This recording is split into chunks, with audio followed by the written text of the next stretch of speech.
So in example 2, you started at age 50, and by age 67, all together, with your contribution and with the growth, you would have $500,000. Now you started a little bit later, so you won't have $1 million unless you contribute more, but you'll have $500,000. But think about it. Remember we talked about, everybody's talking about, oh, I'm just gonna wait for my Social Security to kick in. I'm gonna wait for this. I'm gonna get my Medicare, things of that nature. If you start at 50, you will have $500,000. Think it's doable? I think so.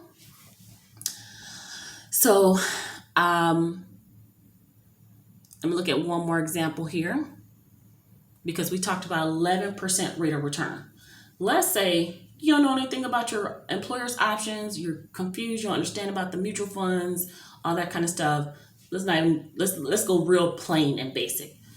So let's say, give the example again. You start at age 50. I'm gonna really make it simple.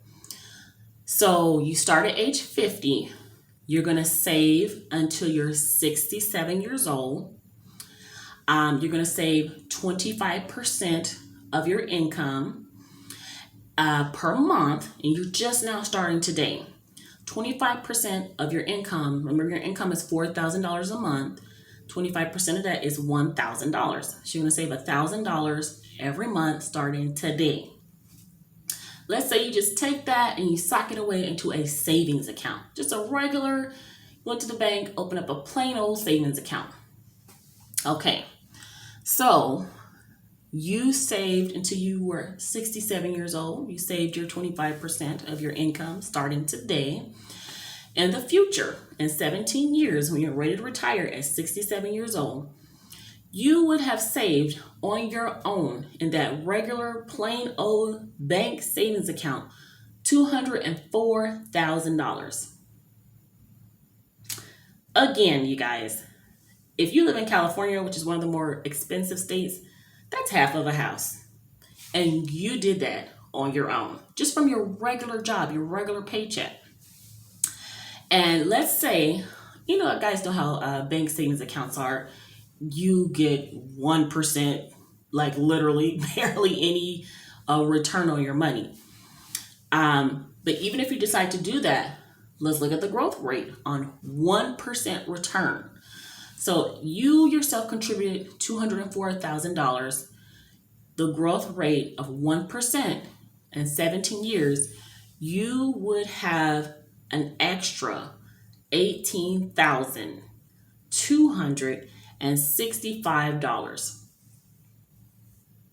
Think it's doable? Altogether, you would have $222,265. You did that. Contributions, you contributed, you put in your own bank savings account without no employer, none of that stuff. You put in $204,000 and it earned $18,265. Half of a house in California. You think it's doable? I think so. And remember, this is just your job. You make about $40,000 a month. You started late. Retirement is doable. So I hope I did my job in busting all these myths, because these things can be done. You can retire good with just the right knowledge and working with the right person and being shown exactly how to do these things. So now let's look at that. What does that tell us? The earlier you start, the moment you stop procrastinating, your future becomes brighter. So whether you start at 30, 40, 50, whenever you start, even if you start at 55, you can have some growth. You can start contributing, and you could have a significant amount of money. So those are those numbers. So I hope you guys are excited. I hope you guys, you guys can do this stuff. I can do, I'm a single mom. I come from a single mom background. My mom was a single mom. I'm a single mom. Um, you guys can do this stuff.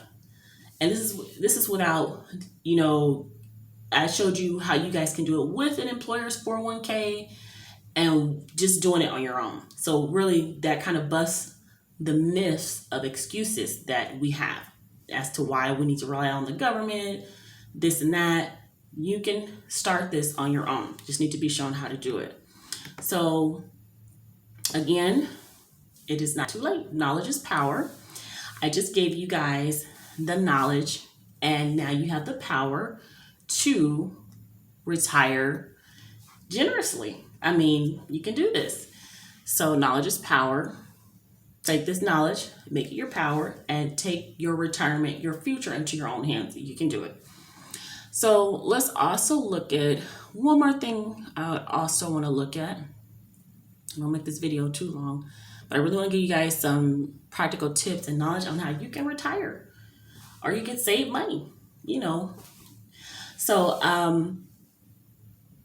what I want to look at now is, okay, you got your 401k, or maybe you're going to do it on your own with a savings account. I hope you are in your employer's plan, especially if it's a 401k and they match, because that's free money. If they're matching you, you're saving 100, they're giving you 100, it's free money. So think about the future. With that compounded growth, you're going to end up even in a better position. Don't turn down free money. So let's look at how we can also build upon our retirement. So we can do some side hustles. Now, I'm not talking about going out and, doing this or that. Sometimes side hustles can be looked at negatively, especially if you're in a profession.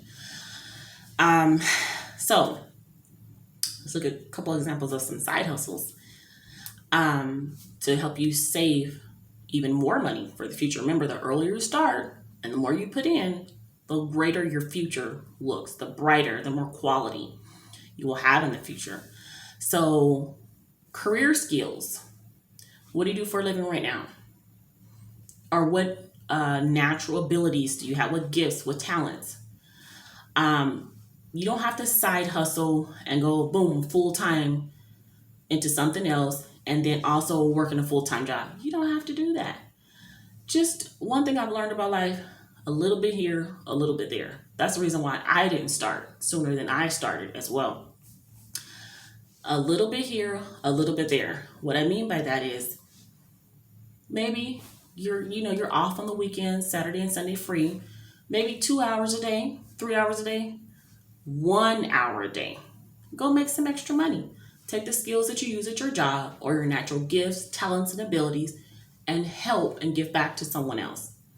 Not only are you helping yourself for the future, but you're giving back to your community and sharing what you know and helping someone else's life to succeed. And if you're helping them in that type of manner, you're going to have some financial returns. They're going to be more than grateful and help you. And, you can earn a little extra money on the side, a little extra money for your family, a little extra money for your retirement. So that's something that you could look at, your career skills, natural gifts, talents, and abilities. One other thing, learning new skills. Let's talk about that. Some people go, oh, I don't know what my gifts are, my talents, my this and that. I'm not really sure. If you're not sure, guess what you can do? You can go to Barnes and Nobles. There's still, I think Barnes & Noble is one of the few bookstores that are still around that you can actually walk into, grab a book off the shelf. What's something that you're interested in? Maybe you might want to learn, how to program a computer. How do I do some Word documents? Maybe I can do some data entry for somebody. Help somebody do their resume. Teach yourself some new skills. It only requires one book. Read that book through, and those new skills you just learned, share them, help someone else. So we all can do something. I know that's another thing that held me back for a long time. I would be like, oh, I don't have time to read a book. I don't have time to read a book. Guess what? There is audiobooks now. So while you're driving to work, even if it's a 20-minute drive, do something. You could listen to a book for 20 minutes, 5 days a week while you're going to work. It's always something that we can do. Everybody's got at least 20 minutes in their day, I know for sure. You know, we spend more time watching TV, while you're on your lunch break at your job. Hey, I used to be at my job on my lunch break. Instead of taking an hour to lollygag, chat, gossip, do all this stuff, I would sit there and study and read and learn and absorb so I can, get to a better place in life. So spend that lunch hour at work, that commuter traffic time, learn some new skills. So that's something that you could do. I'm trying not to make this video too long because I'm pretty passionate about this area of retirement, because something that I see a lot of people falling short in. And when you're 70, 60, 80, 90 years old, that is not where you want to fall short in life. That is definitely not where you want to fall short. I really fall short when you're younger and when you're able-bodied. So that's something I'm really passionate about, because I've seen a lot of people go downhill from there. Let's look at something else that is really great. Side hustle, bookkeeping. Do you have friends, family members that need help bookkeeping? You can pick up a book, learn how to do bookkeeping. Bookkeeping is pretty simple. You kind of do it already in your life every day. You get your paycheck, pay all your bills, account for every dollar. You can do it. It's pretty simple. When I was a kid, another one you can do is maybe you can cook really good. So when I was a kid, my single mom, in order to earn extra money, she could take a box cake and make it taste like, wow. You would never know it was a box cake. She would make homemade icing. I mean, she would do it make that box cake taste like you saw it was, your grandmother made it. So my mom would do that. She would make 50, 60, $100 on the weekend, in addition to her full-time job and taking care of her 6 children. Yes, my mom has 6 kids. I'm number 3. So that's something that you could do on the weekends. Make 1 cake, 2 cakes, or maybe you're cooking dinner anyway. Have an extra plate of food, take it to your neighbor. Maybe you have whatever. Just, whatever you're good at. And people have told you, oh, you can cook really good, you can do this. Basically is what I'm trying to say. So another thing is being a notary. Now, I am a notary. However, full-time right now, I am, again, an enrolled agent and a financial coach. But when I was into the notary work, a lot of people think, they turn their nose up like, oh, notary work, you only make $10, just stamp a paper. Let me tell you where the real money is with a notary. So a little secret that a lot of people don't know about is being a loan signing agent. So if you are a notary in your state, or you can become a notary, you can become a loan signing agent. For every client that you get, you make $100, because you are helping them to notarize. The bank, the mortgage company, whoever you're working with, is paying you for this client to sign off on, and for you to witness them signing these very important papers, their mortgage loan papers. So obviously you're not going to get paid $10 for that. And honestly, $100, some of them pay even more. Some of them pay $250, $300. It just depends on what company you're working with. You can even put your own, start your own little side hustle business and do that on the weekend. I mean, you can sign off with one client, and this appointment only takes about 30 to 45 minutes. You're just showing them the paperwork, where they need to sign, you're stamping your seal, and $100 right there. If you do that, one client every Saturday, you get one client every Saturday for a month. There's 4 weeks in a month. That's an extra $400. an extra $400 that you can now put into your retirement. Let's say you're like, my money is stretched. I don't have enough money to put, enough money from my paycheck, which again, I think you can put something in.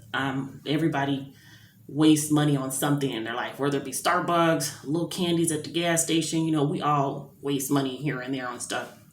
So I think you can put something in from your paycheck. But if you feel like you can't, here's an option for you.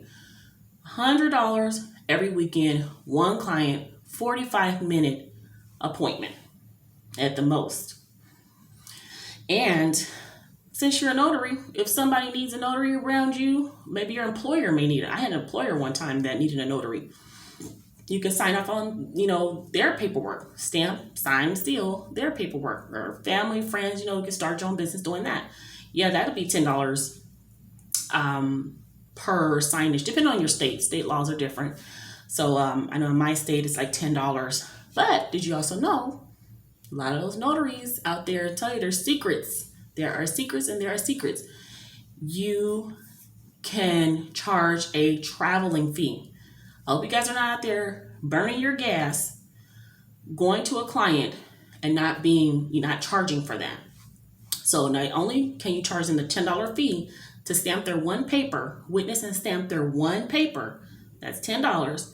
Then you charge them $20 or maybe $30 or however much you want to charge. This is your business, it's your company, it's you're the independent contractor. You charge what you want to charge for your traveling fee. So you didn't just make $10 now, you have now made $40. Let's say you charge $30 for your traveling fee, plus $10 to stamp the paper. It's $40 you just earned. And a regular notarization, the little quick 10-minute, the quick $10 one, literally takes 5 minutes. They give you one paper, give me your ID, make sure it's you, stamp, notarize, done. Boom, 5 minutes. You made $40. What if you get 2 clients? It's $80 a Saturday or Sunday. This is in your spare time. So again, I think it's something that everybody can do. We all can do something. So yeah, you can become a mortgage loan signing agent. And then since you already have that notary seal, you can, stamp other documents for people you may know. So that's $10. Let's say you have a mortgage loan signing on Saturday, and then you also have a regular signing. So now you're getting $100 from that client to sign off on their mortgage loan documents. And now you're making also $10 for the regular notary signage from your neighbor. Your neighbor needed a notary, a quick notary. And then you also charged a $30 I come to you fee. So now you've just made 100 plus 30 plus 10. I think we can do this, guys. I think you guys can do it out there. So let's move on from that. I really love notary works, something I'm very passionate about, something that when I found out about, I was like, what? I'm doing this all wrong. So anyway, the next thing, I don't want to make this video more than an hour, so kind of like a webinar, type of deal. I really want to make sure you guys have everything you need, all the tools you guys need. So the next side hustle is you can become a tax pro. Now, there's 2 types of tax pros. There's your regular average down the street Joe that just, happens to do taxes. He has the knowledge, he can do the taxes. And then there's a licensed enrolled agent. That's what I am. So a licensed enrolled agent goes through an amount of scrutiny, background check. With an enrolled agents starting make $50,000 a year. You are licensed by the IRS. This is not your average down the street Joe type of thing. A lot of CPAs and tax attorneys don't like us because we can do the same work that they do and get the same pay that they get without going to school for 4 years, because we're just going in, taking that exam. And if you pass that exam, boom, you do the same work that they do with the IRS. So what was I going to say? So yeah, starting salary for an enrolled agent is $50,000, and that's dependent upon you. Maybe you start making $25,000 a year, $50,000 a year. After that first year, you get the hang of this pretty quick. Earning potential astronomical. There is no, you charge what you're going to charge. There are enrolled agents that I know that are making 100,000, 200,000, 300,000, doing more complex work. So that is something that you can do. And how I did that was, again, we all have excuses. I always thought, oh, I can't do this, blah, blah, blah. You can. I would study on the weekends, even for 1 hour, 30 minutes. And I studied until I passed that exam. Even if it took me a year, 2 years, or the rest of my life, I was going to pass that exam. So I studied until I was able to pass that exam. So that's something that you guys could do. You can be a regular tax person, earn a couple extra bucks to do that, or you could be an actual licensed enrolled agent and really pick up on some great money and help clients in their financial situation with the IRS. Another thing you can do, there's just some quick extras, is part-time eBayer. We all know about eBay, so you can do that. I'm not going to explain that. You guys know that. When you were in school, when you were in high school or college, think back on some subjects you were really good at. Become a tutor. If you don't want to work with a tutoring company, become your own employer. There's always, an option of doing this on your own. You can have 1 child, 2 child. If you don't know geometry, algebra, and all that kind of stuff, you can do subjects English, how to write an essay, things like that. You can help high school, college, elementary kids, and charge a fee for them. You can do ride sharing. Obviously, we all know about Uber Eats, things of that nature. I did Uber Eats when I was first starting out to make extra money. Or you can do Uber and deliver people instead of food. Again, start your own small business. You can start your own small business. If you have an extra property, you can do Airbnb, or maybe you may want to rent out your own property or your own extra bedroom or whatever. You can do Airbnb. You can craft some stuff on Etsy. If you guys heard of Etsy out there, it's a website where you can sell things that you make with your hands if you're really good at that type of thing. You can become a weekend handyman for you guys out there, or maybe even gals out there. You can become a weekend handyman, guy or girl. Help a neighbor, or even start your own business. Hey, Jessica's handy woman or handyman shop or whatever, and travel to them. So remember, I'm charging you a travel fee now, and I'm also charging you a fee or to fix your item. So there's a business idea. And the newest one on the block is dog sitting. I can't believe how much money people are making dog sitting and dog walking. When I found out about that, I was like, what? I gotta share this with my audience. So they're making $3,000, $4,000, $5,000. Some people are going full time to this, doing dog sitting and dog walking. So something to think about. So that is all my myths. The last myth is I'm going to plan my retirement on my own. You can do that. However, I suggest that you do that with help and guidance from someone in the industry. CPA, enrolled agent, here I am. I'm a licensed professional by the IRS. So we can do some retirement tax planning. So let's say you done saved up all your money, your 401k, or you just did a regular savings account. You done save up all this money. You done started your side hustle, and I guess it's coming for it, the IRS. So if you don't do this properly, especially with retirement, if you don't do this properly, you're gonna mess yourself up with the taxes. So taxes is very important.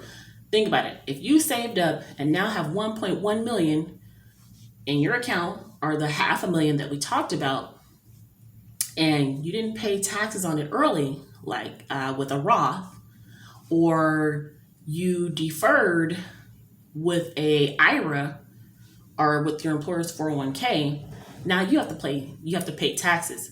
But that's why you need to plan ahead strategically. Like, we professionals, we know how to do this strategically so that you're paying as less taxes as possible, so that 1.1 million don't become 500,000 because you didn't do it properly. Even though 500,000 is still good. But come on, you don't want to give the government half of your retirement. That would be disheartening. I mean, come on, $500,000 gone. So if you don't do it properly, so look into seeking a tax professional, especially. So again, that's myth number 5. Just busted. You need to get someone on your side that can help you. And a lot of people are like this. Some people are like this. Well, I don't want to pay nobody, and blah blah blah. But either you're gonna pay now or later. And one thing my mother taught me when I was a kid: sometimes you just have to pay. If you really want something in life and it's really gonna be beneficial for you, you just have to pay. It's something I had to learn as an adult. There is something in life I just had to pay. So again, you guys, I'm gonna drop my information below. I'm probably gonna turn this into a 2-part video because I wasn't expecting this to be this long, but this is some really good information that a lot of people don't know. And so I really want to help you guys out. If you guys want to work together, you'll need to personally look at your situation, because again, this is good general information, good general knowledge, but everybody's situation is different. So maybe you want to give me a call. We look personally into your situation to see how we better your situation. How you can increase your retirement, or if you're in some type of issue with the IRS where you're stuck and at some point or whatever, you haven't filed your taxes in 2-3 years. We have sometimes that kind of stuff that happens. You guys give me a call. My information is below. Give me a call. We'll set up an appointment. We'll meet together and we'll help you figure it out. We'll work together and get it done. So, but again, remember, myths are no excuse. We all can do something. It's in our hands. Even picking up that phone and calling a professional, that's in your hands. I can't do it for you. So you guys enjoy your day, and I hope you guys enjoy this video and go out and make it happen. You can retire good, live a good quality life, and enjoy your future years. So I'll see you guys in the next video. Thanks, guys.